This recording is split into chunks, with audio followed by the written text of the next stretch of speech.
믿음의 승리. 성경은 하나님의 의가 나타나서 믿음으로 믿음에 이르게 하나니 기록된 바 오직 의인은 믿음으로 말미암아 살리라고 말한다. 로마서 1장 17절. 성경에 기록된 몇 개의 예를 들어보면 이보다 믿음의 작용을 잘 설명하여 주는 것은 없다. 이 모든 기록은 우리를 가르치고 우리로 하여금 인내로 또는 성경의 안위로 소망을 가지게 하기 위해서이다. 로마서 15장 4절. 먼저 역대하 20장에 기록된 괄목할 만한 사건을 들어보도록 하겠다. 모두 성경을 펴고 읽어보도록 하자. 그 후에 모압 자손과 암몬 자손이 몇 마온 사람과 함께 와서 여호사밧을 치고자 한지라. 혹이 와서 여호사밧에게 고하여 가로되 큰 무리가 바다 저편 아람에서 왕을 치러 오는데 이제 하사손 다말 곧 엔디게에 있나이다. 역대하 20장 1절 2절. 이 큰 무리 때문에 왕과 백성들은 두려워하게 되었지만 그러나 슬기롭게도 다 함께 모이는 길을 택하였으며 여호와께 도우심을 구하려 하여 유다 모든 성읍에서 모여와서 여호와께 간구하였다.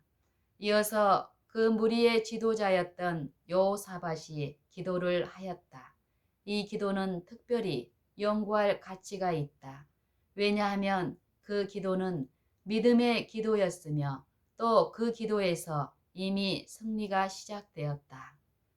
여호사밧이 여호와의 전 세 뜰 앞에서 유다와 에루살렘의 회중 가운데 서서 가로되 우리 열조의 하나님 여호와여 주는 하늘에서 하나님이 아니시니이까 이방 사람의 모든 나라를 다스리지 아니하시나이까 주의 손에 권세와 능력이 있사오니 능히 막을 사람이 없나이다. 훌륭하게 기도를 시작하였다. 처음에 하늘의 하나님을 인정하였다. 주의 기도문에서도 마찬가지로 하늘에 계신 우리 아버지여로 시작한다. 이것은 무엇을 의미하는가? 하늘의 하나님께서 창조주이심을 뜻한다. 또 하나님의 권세가 세계의 모든 나라와 어둠의 권세보다 뛰어나다는 것을 인정하고 있다. 하늘에 계시고 창조주라는 사실은 권세와 능력이 하나님의 수중에 있으며 아무도 하나님을 대적할 수 없다는 것을 보여준다. 이와 같이 공공할 때에 하나님의 능력을 인정하면서 기도를 시작할 줄 아는 사람에게는 왜 승리가 이미 자기의 것이 되는가? 주목해야 할 것은 여호사밧이 하나님의 놀라운 능력을 믿을 뿐만 아니라 하나님의 권능을 자기의 것으로 주장하면서 이렇게 말하였다. 주는 하늘에서 우리 하나님이 아니니까. 그는 성경에 다음과 같은 요구를 충족시켰다. 하나님께 나아가는 자는 반드시 그가 계신 것과 또한 그가 자기를 찾는 자들에게 상 주시는 이심을 믿어야 할지니라. 히브리서 11장 6절. 계속하여 여호사밧은 주께서 어떻게 유대 나라를 세우셨으며 또 주께서 용납지 않으셔서 모압과 암몬 자손을 침노하지 않았는데도 이제는 그 나라들이 와서 하나님이 주신 유업의 땅에서 쫓아내려고 한다는 것을 자세히 말하였다. 그런 후에 이렇게 결론을 내렸다. 우리 하나님이여 저희를 징벌하지 아니하시나이까. 우리를 치러 오는 이 큰 무리를 우리가 대적할 능력이 없고 어떻게 할 줄도 알지 못하옵고 오직 주만 바라보나이다. 수가 적거나 많거나 힘이 있거나 없거나 간에 도와주시는 것이 여호와에게는 아무것도 아니다. 역대하 14장 11절. 여호와의 눈이 온 땅을 두루 감찰하시면서 전심으로 자기에게 향하는 자를 위하여 능력을 베푸시기 때문에 공궁에 처한 자들이 오직 주님만을 의지하고 나오는 것은 잘한 일이다. 여호사밧과 그 백성들의 이런 태도는 믿음의 주요 또 온전케 하시는 이인 예수를 바라보자고 말한 사도의 권고에 부합한다. 주님은 처음과 마지막이시며 하늘과 땅의 모든 권세가 그 손 안에 있다. 이제 그 결과가 어떻게 되었는가 보도록 하자. 여호와의 선지자가 성령의 능력을 받고 와서 가로되 온 유다와 예루살렘 거민과 여호사밧 왕이여 들을지어다. 여호와께서 너희에게 말씀하시기를 이 큰 무리로 인하여 두려워하거나 놀라지 말라. 이 전쟁이 너희에게 속한 것이 아니요 하나님께 속한 것이니라. 그리하여 그날 아침에 나가서 대적과 싸우라는 명령이 내렸으며 주님께서 함께 하실 것이기 때문에 주님의 구원을 보게 될 것이었다. 이제 가장 중요한 곳에 이르렀다. 이에 백성들이 일찍이 일어나서 두고와 들로 나가니라. 나갈 때에 여호사밧이 서서 가로되 유다와 예루살렘 거민들아 내 말을 들을지어다. 너희는 너희 하나님 여호와를 신뢰하라. 그리하면 견고히 서리라. 그 선지자를 신뢰하라. 그리하면 형통하리라. 하고 백성으로 더불어 의논하고 노래하는 자를 택하여 거룩한 예복을 입히고 군대 앞에서 행하며 여호와를 찬송하여 이르기를 여호와께 감사하세 그 자비하심이 영원하도다 하게 하였더니 확실히 이것은 색다른 방법으로 나가서 싸우려는 것이다. 이러한 전이대를 앞세우고 싸우러 나간 군대는 일찍이 없었다. 그러나 그 결과는 어떠했는가?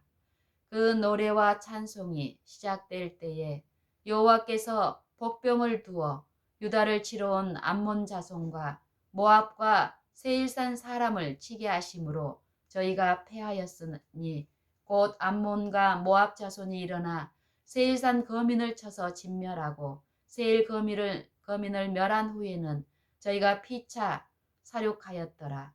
유다 사람이 들 망대에 이르러 그 무리를 본즉 땅에 엎드러진 시체뿐이요 하나도 피한 자가 없는지라. 역대상 20장 22절로 24절. 일찍이 여호사밧의 군대와 같이 이런 전이들을 앞세우고 싸우러 나간 군대가 없었다면 마찬가지로 일찍이 이러한 혁혁한 승리를 거둔 군대도 별로 없었을 것임이 분명하다. 이 싸움에서 본 바와 같이 믿음의 승리관에 대하여 좀 더 연구하는 것도 괜찮을 줄 믿는다. 적군은 그들의 수가 우세함을 확신하고 있었는데 그날 아침에 이스라엘 백성이 나오면서 노래하고 찬송하는 소리를 들었을 때에 어떤 결론을 내렸겠는가? 이스라엘의 병력이 보충을 받아 대단히 강하게 되었으므로 맞붙어 싸워봐야 소용없는 일이라는 결론을 내렸다. 그러므로 공포에 사로잡혀서 모두가 동료 서로를 적군으로 보았던 것이다. 이스라엘 군이 증언을 받았다는 그들의 결론이 옳지 않았던가? 물론 옳았다. 성경은 이렇게 말하고 있다. 그 노래와 찬송이 시작될 때에 여호와께서 복병을 두어 유다를 치러 온 암몬 자손과 모압과 세일산 사람을 치게 하심으로 여호사밧과 백성들이 신뢰하였던 여호와의 군대들의 눈이 열려서 볼 수 있었다면 전에 엘리사의 종과 같이 그들과 함께 한 병력의 숫자가 적군보다 더 많았음을 보았을 것이다. 그러나 특별히 주목해야 할 점은 이스라엘이 노래와 찬송을 시작했을 때에 여호와께서 복병을 두어 적을 치셨다는 것이다.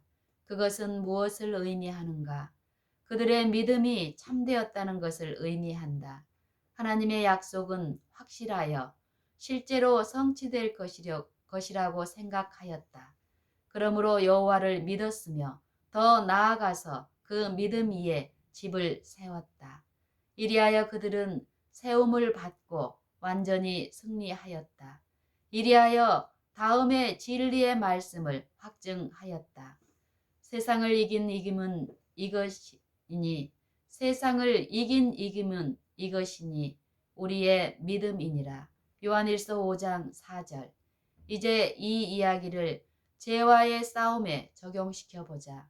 나쁘다고 알고 있는 일을 하도록 강한 유혹을 받는다고 하자. 슬픈 일이지만 자주 유혹의 힘을 느끼고 유혹에 정복당하기 때문에 맞설 능력이 우리에게 없다는 것을 알게 된다. 그러나 지금은 은혜의 보좌로 담대히 나아오라고 말씀하신 주님에게 눈을 향하면 긍휼히 여김을 받고 때를 따라 돕는 은혜를 얻을 수 있게 되었다. 그러므로 도움을 구하기 위하여 하나님에게 기도를 시작한다. 성경 가운데 천지의 창조주로 계시된 하나님에게 기도를 시작할 때에 우리의 연약함을 슬프게 말하지 말고 먼저 하나님의 전능하심을 즐거이 인정해야 한다. 그렇게 한 다음에 담대히 우리의 어려움과 연약함을 말할 수도 있다. 먼저 우리의 연약함을 말하고 우리의 절망적인 처지를 이야기한다면 우리 자신만을 하나님 앞에 내놓는 것이 된다. 그 같은 경우에는 사단이 어려움을 더욱 크게 보이게 하고 우리 주위를 어둡게 하여 우리의 연약함 밖에는 아무것도 볼 수 없게 만든다. 그러므로 아무도 열렬히 외치고 고민하면서 강구한다고 할지라도 헛될 것이다. 왜냐하면 하나님이 계신 것과 계시된 그대로의 존재임을 믿는 근본적인 요소가 빠졌기 때문이다. 왜냐하면 하나님이 계신 것과 계시된 그대로의 존재임을 믿는 근본적인 요소가 빠졌기 때문이다. 그러나 먼저 하나님의 능력을 인정한 다음에 우리의 연약함을 안심하고 구할 수 있다. 그때에는 우리의 연약함을 하나님의 능력 바로 곁에 두기 때문에 용기가 생기게 된다. 그 다음 우리가 기도할 때에 하나님의 약속이 마음에 떠오른다. 성령이 깨닫게 해주시기 때문이다. 경우에 맞는 특별한 약속이 생각나지 않을 수도 있다. 그러나 이 말씀은 기억할 수 있을 것이다. 믿보다 모든 사람이 받을 만한 이 말이여. 그리스도 예수께서 죄인을 구원하시려고 세상에 임하셨다 하였도다. 디모데 전서 1장 15절. 믿보다 모든 사람이 받을 만한 이 말이여. 그리스도 예수께서 죄인을 구원하시려고 세상에 임하셨다 하였도다. 디모데전서 1장 15절. 그리스도께서 하나님 곧 우리 아버지의 뜻을 따라 이 악한 세대에서 우리를 건지시려고 우리 죄를 위하여 자기 몸을 들이셨으니 갈라디아서 1장 4절. 이 말씀과 더불어 모든 약속이 따라온다. 그 이유는 이렇다. 자기 아들을 아끼지 아니하시고 우리 모든 사람을 위하여 내어주신 이가 어찌 그 아들과 함께 모든 것을 우리에게 은사로 주지 아니하시겠느냐. 로마서 8장 32절. 다음에 기억할 수 있는 것은 하나님은 없는 것을 있는 것 같이 말씀하실 수 있다는 것이다. 다시 말하면 하나님께서 약속하셨다면 이미 이루어진 것이나 다름없다는 것이다. 그러므로 우리가 죄로부터 구원받은 것이 하나님의 뜻에 의한 것임을 알고 있으므로 승리는 이미 우리의 것이라고 생각하며 그 보배롭고 지극히 큰 약속을 주신 하나님에게 감사하기 시작한다. 베드로후서 1장 4절. 믿음으로 이 약속들을 붙잡아서 현실화시킬 때에 그 놀라운 사랑을 베푸신 하나님을 찬양하지 않을 수 없다. 이렇게 찬양하고 있는 동안 우리의 마음이 죄악에서 완전히 떠나 있으므로 승리는 우리의 것이 된다. 주님께서 복병을 두시고 원수를 치신다. 우리가 찬양을 드릴 때에 다시 힘을 얻었다는 것을 사단에게 보여주는 것이다. 사단은 우리가 받은 도움의 능력을 시험하고 아무 일도 할 수 없음을 알고서 우리를 떠난다. 이것은 사도의 힘 있는 다음의 말씀을 뒷받침해 준다. 아무것도 염려하지 말고 오직 모든 일에 기도와 간구로 너희 구할 것을 감사함으로 하나님께 아뢰라. 빌립보서 4장 6절. 아무것도 염려하지 말고 오직 모든 일에 기도와 간구로 너희 구할 것을 감사함으로 하나님께 아뢰라. 빌립보서 4장 6절.